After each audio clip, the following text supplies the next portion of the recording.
বিরিয়ানি এমন একটা জিনিস, এইটারে কোনোদিন না করতে নাই। আপনি অন্য কিছুরে না করতে পারবেন, কিন্তু বিরিয়ানিরে না করতে পারতেন না। কেউ যদি আপনারে হাদে অথবা নিজের যদি মনটা কয় খান, খাবারের জিনিস খাবেন না কেন? হুম, খান। এক কবি বলছে বিরিয়ানি খাইলে কেউ দেউলিয়া হয় না, সেই কবিতা আমি। খাবারটা বড় কথা না, আবার খাবারটাই কিন্তু বড় কথা। ধরেন আপনি রাস্তা দিয়ে যাইতেছেন, পাশেই একটা বিরিয়ানির দোকান, আগে থামবেন, খান আর না খান দেখটার কাছে যাইবেন, এমন করে গ্যারান্ডা নিবেন। এটা ভালোবাসা। গোস্তর সাথে চাউলের যে একটা মিলন বন্ধন, এইটারে ফাঁকাইয়া আপনি যখন মুহে দিবেন, এরপরে যখন সম্বন করিবেন দত্র দ্বারা, আপনার জিব্বাও আপনার প্রশংসা করব। এত খুশি হইব, আপনার যে 32টা দত্র পাখির মতো ডানা বাইর করে লইব। খুবই রঙিন একটা মুহূর্ত, কলিজাটা ঠান্ডা হয়ে যায়।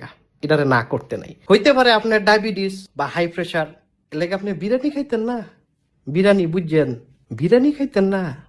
হুম, আপনি খাবেন, আপনার খাইতেই হইব, কোনো অপশন নাই, কিচ্ছু করার নাই, খাইতেই হইব। এক কাজ করেন, আপনি বিরিয়ানি অর্ডার দেন, আপনি খাবেন, আপনি খাবেন, আমি বুঝছি আপনি খাবেন, অর্ডার দেন, আপনি না খেলে আমি খাবো।